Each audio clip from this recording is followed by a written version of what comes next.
Welcome to Better Together, a Vaishnava family podcast. A podcast where we explore family life from a Bhakti yoga perspective. We are your hosts. I'm Aksh. And I'm Gopika. Welcome to episode 20, Bhakti Perspectives on Career, Aksh's Story. All right, so this episode is a little different, but I'm excited for it.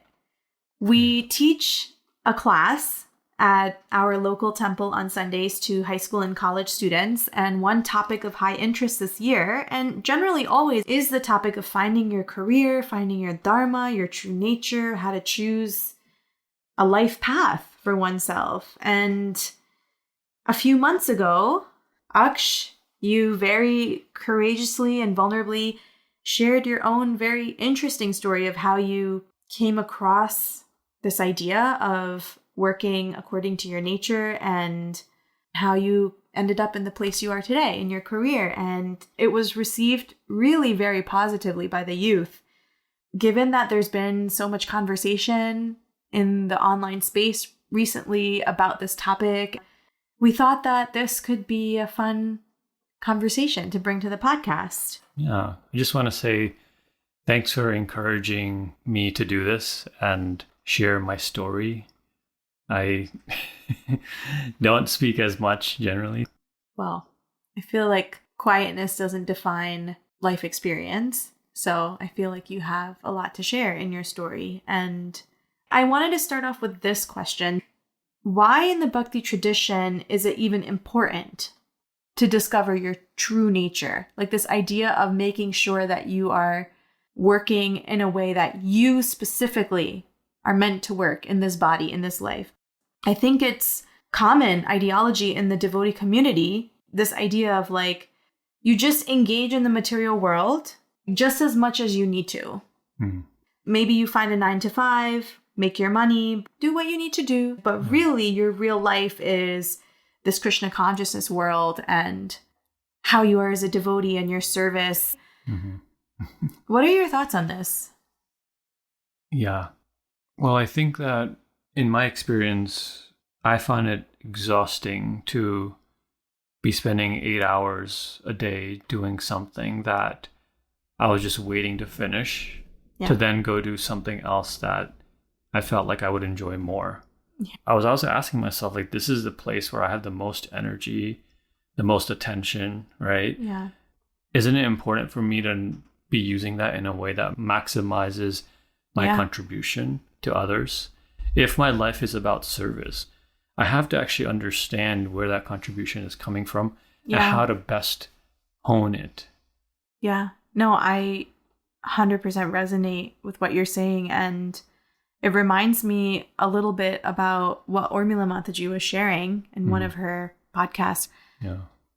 Only if you truly feel nourished, in the sense like you feel prosperous, and that doesn't just mean monetary wealth. Yeah. Only if you really feel satisfied with your work can you offer it to someone else. So if the whole point of our life is to offer our work to Krishna, offer anything that we do to Krishna, right? That verse in the Bhagavad Gita. Yat karoshi yadashnasi yat jahoshi dadasiyat. Yat tapasyasi kunteya tat guru shramadharpanam, right? It's like whatever you do, whatever you eat, whatever you think, just offer to me. If you are just doing any job and you don't feel like satisfied or prosperous, how are you supposed to offer that if you don't feel like you got anything? You know? Yeah. Of course, you could give some of your money and stuff. That's one way. But I think that our philosophy and scriptures are calling us to offer more, right? Yeah, I agree. I really like that. And I think to be able to offer one's work means that the work itself is the offering, the service. Exactly. Meaning, it's not that I do something for a certain stretch of time and then I go and I offer it. Doing it itself is the connection, the yoga. So can you share a little bit about your own story and how you came to discover a career that you feel fits who you are? Yeah. So I think a good place to start is when I was a senior in high school. and was applying to colleges. I applied to like 13 or 14 schools. Yeah. And honestly, I didn't have clarity on what I wanted to do. I also applied to a lot of Ivy Leagues, which I would have considered in my context reach schools.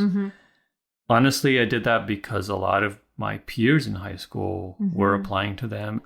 Yeah. And then even when I was applying, it was all kinds of things. Computer science, engineering, pharmacy. It was just all over the place. Yeah. Can you talk more about this idea of feeling like you had to apply to the Ivy League schools? Yeah. Right? Because how we experience societal expectations and parent expectations. Like, I know I also felt it in my own way when I was going through this journey and, you know, being discouraged to enter the education profession. But for you, how did the pressure and expectations from parent and society impact you deeply beyond just like, oh, I want to apply to Ivy League schools? Yeah. I think there's a couple of layers to this. One is that I was one of the first children on my mom's side of the family. I think there was a little bit of like pressure of wanting to make everyone proud around me. I also think maybe even internal pressure for myself that if I'm going to do something in this world, and obviously this was coming from like a place of ego, but it's, if I'm going to do something, like I want to be worthy of respect. At the time, for me, that meant having an advanced degree or going to a respectable school. It became more about earning that respect than it was about actually thinking about what it is that I liked. Yeah. It's so interesting that you bring that up because I resonate with what you're saying. I feel like I knew I wanted to be an educator, and I did consider the medicine healthcare route for a hot second. But I think the only reason I did it was that same drive of like, if I take this route, people will look up to me. And if I become a teacher, people will not look up to me. I wish I could tell my younger self, your sense of self-respect does not come from anything external in the world, right? If we in Bhakti believe that we are sparks of the divine, we are spirit souls, then that in itself is worthy of respect and love. Yeah.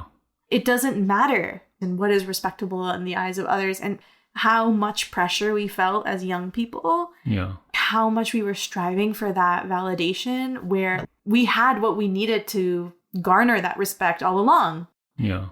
The problem is that, yes, I understand I'm the spirit soul, but I also need to have some confidence in my practical abilities of how I'm contributing to the world. In my case, like when you have deep insecurity, that insecurity is going to then come out in these ways where you're very confused and really kind of driven by expectations from others and society. Yeah. And so these expectations kind of land you in Rutgers Pharmacy school. Yeah. And so you might wonder like, okay, why the pharmacy thing too? Yeah. It wasn't so much the subject. You know, I didn't really enjoy biology in school. I wasn't very good at it. It was a lot driven by that sense of wanting to be in a respectable profession. Yeah. And thinking that the subject matter would more or less sort itself out. Yeah. As I kind of worked my way through school, I found myself, I guess, struggling through a lot of it. I remember. Yeah. For the most part, it was actually pretty hard for me. There's a lot of focus on memorization, so you have to put in the time. And I wasn't as motivated. I mean, remember, your motivations were definitely, I would say, in Bhakti Club. I think that you use that as your comfort mechanism to help you tolerate pharmacy school. At least that's what it felt like. Yeah. You know? Yeah. It was almost like that was my passion. And then the pharmacy part was, your I need hobby. to do it. It was like my practical thing I have to do to get a job. I think it just underscores the point of like, it does matter that you're doing work that you like because it's so hard to excel. you can be good in a field where you're not meant to be in, but it's so much harder. So much resistance there. Yeah, and I saw that so clearly. Yeah. Yeah. So you got through it, though. You got through pharmacy school, and then what happens? Yeah. Well, actually, just before getting through, the last year of pharmacy school is these different rotations. One of the experiences that was very distinct for me was the one in the retail pharmacy. Yeah. Because there, and I'm sure all of us have gone to a pharmacy to pick up a script. Well, you spent most of your time texting me. Yeah. So I wasn't sure you were actually doing any work at all. Yeah, we got together that year. So in the early... Yeah, just when I had kind of started some of my rotation. Yeah, I was distracted. Bored. Yeah. But I just found myself asking questions, right? Mm-hmm. I would ask about why certain procedures were set up the way they were and why we couldn't do things this way or that way. So naturally, I was questioning the direction and the vision of the pharmacy. And I remember the person in charge turning to me and saying, "You asked too many questions. Just fill the script, just fill the bottle, close it, put the sticker on, get it through," right? Yeah. And started to connect the dots.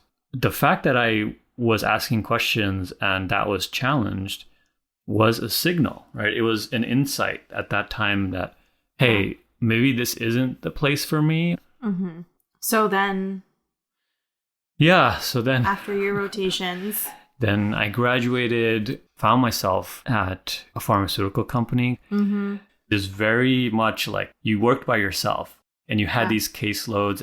I was, I think, struggling to feel intellectually challenged and engaged. You were bored.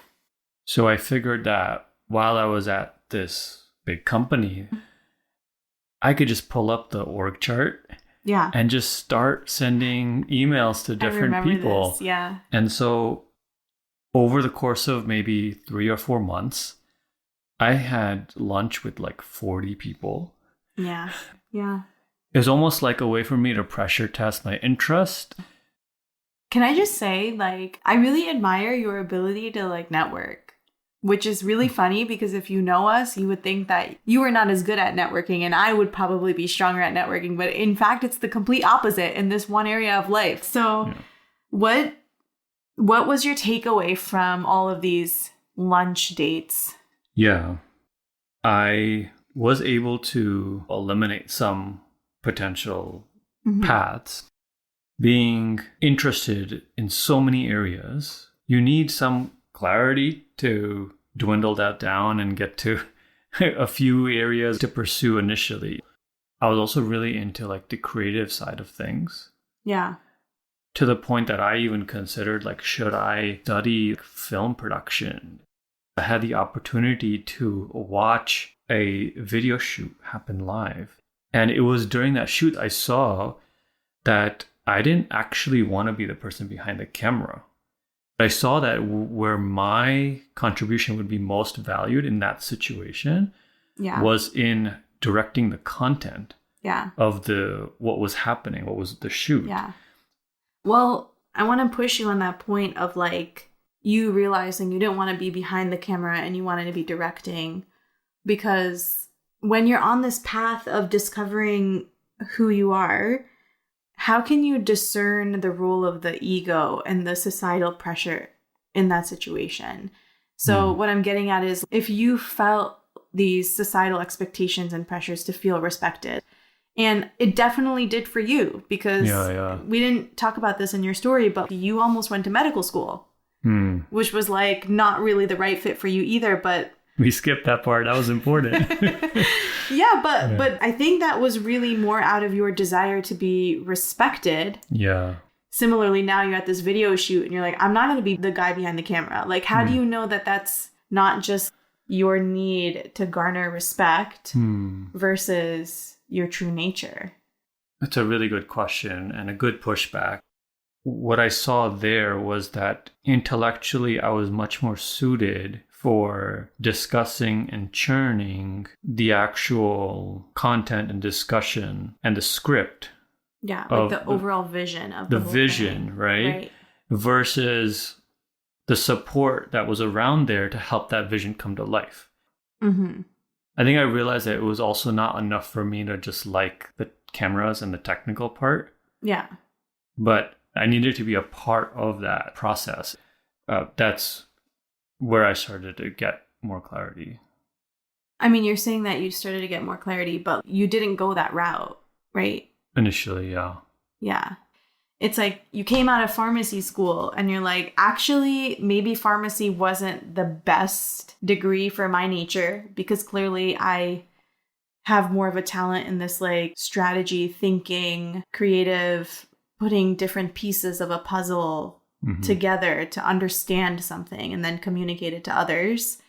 But now I have this PharmD degree that I have to like figure out how I can use my nature with this scientific background, right? Yeah.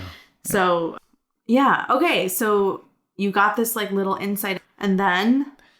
Well, my time there expired and we were newly married. We were living in our apartment. Yes. I was unemployed. Okay. You were at your new job, teaching every day. Yeah. And, I was by myself and it was a dark time. It was a quarter life crisis for me.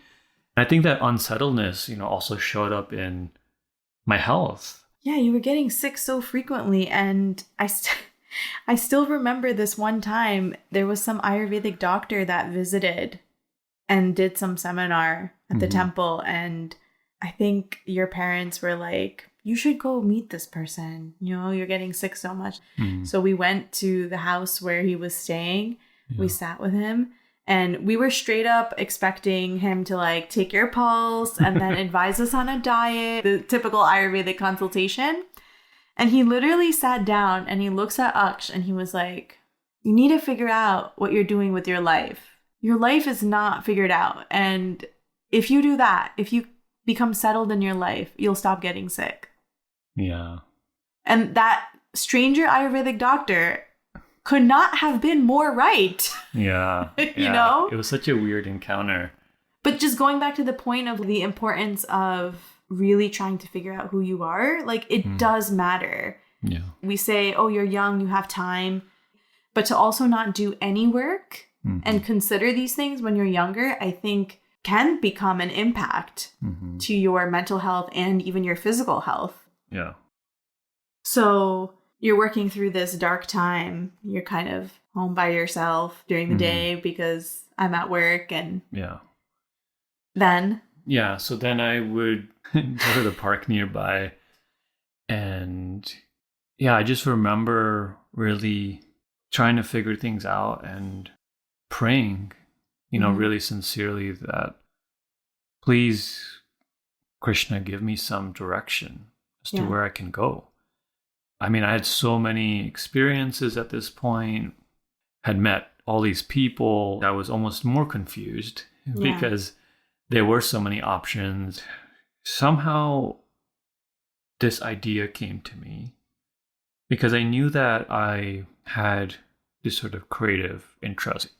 I had this portfolio, which I ended up sending to like an old professor of mine who was running this organization. It turns out they wanted my help with something. In return, we started to form this relationship where they ended up mentoring me. Yeah, career coaching And helped me to get some clarity as to some things I could explore. Right. And helped me to actually land my first job in the area that I am in now. So I work as a medical strategist as part of healthcare marketing agency. Various clients of ours, like pharmaceutical companies, are producing medicines that have to be launched into the world where there's a lot of people that could benefit from them, but people need help and even doctors need help to understand what these products are, who they're right for, how they can benefit from them, etc. And so this need of understanding the clinical part of it, the scientific part of it, but also how that then connects to business strategy, if you will, and also the creative aspect, right? This is a marketing agency. So how do we share the value of a product to the people in a relevant way while still being grounded in the scientific principles? Mm-hmm. So it was this really interesting combination of all the things that I had been trying to figure out how to bring together in my life, but didn't even realize that a job like this could exist. Yeah. And then because there was a lot of, say, congruence between what the role required and what my nature was, I've been able to do really well and grow. Yeah.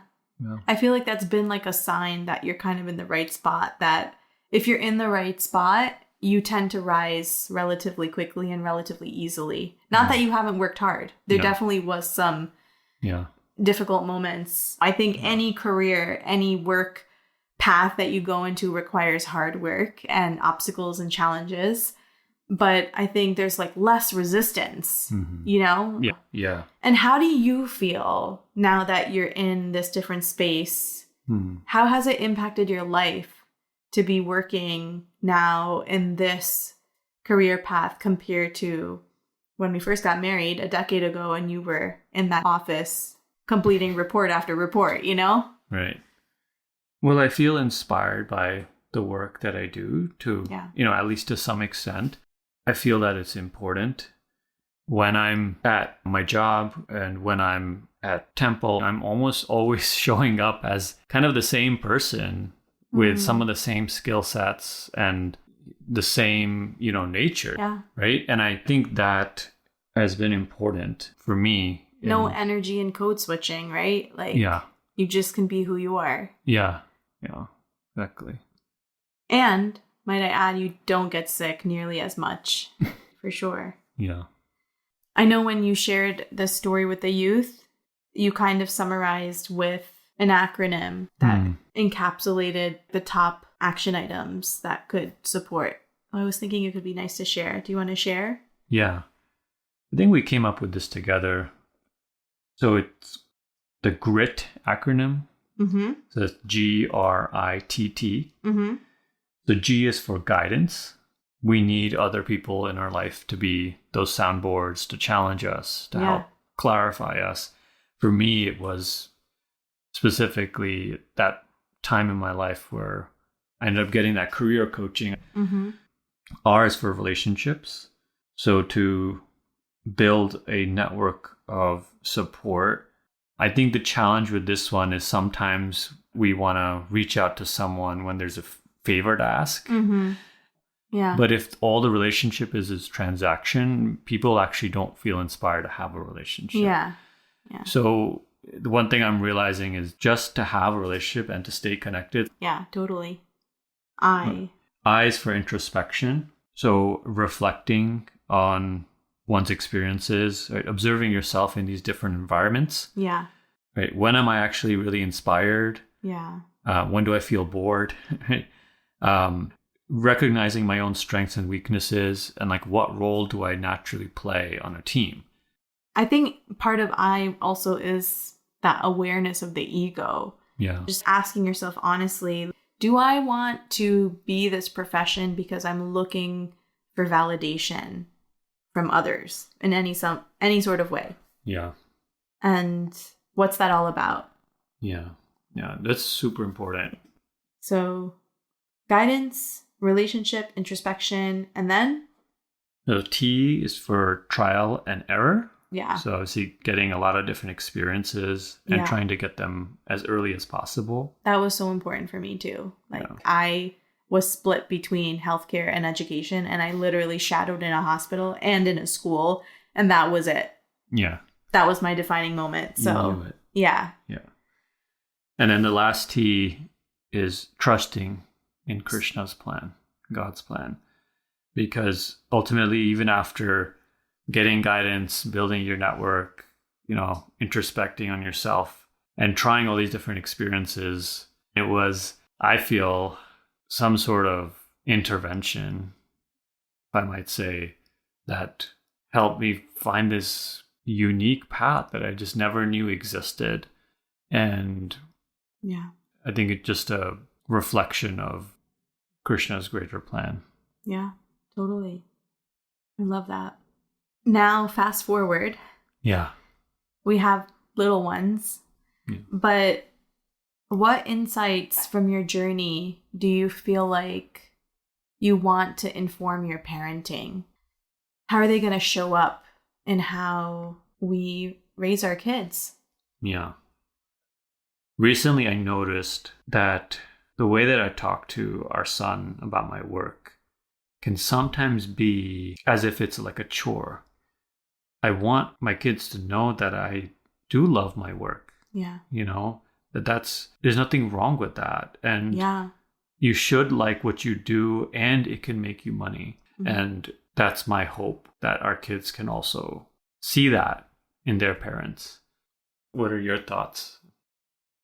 First and foremost, making sure that I'm super mindful of my kids really believing that their self-worth and value is not dependent on my approval or society's approval. But really just stressing the importance that they are loved and accepted unconditionally by us and by Krishna. Yeah. At the same time, while I say that, I still feel like as a parent, you do naturally have all these worries and anxieties about making sure they can support themselves in the world and the practical implications of all of this. Maybe the best thing that I can do is to reduce my anxiety about my child's future and really believe in the fact that it will work out. Not as a write-off or as a check to say I don't have to do anything or pay attention as a parent, but to really also invite Krishna.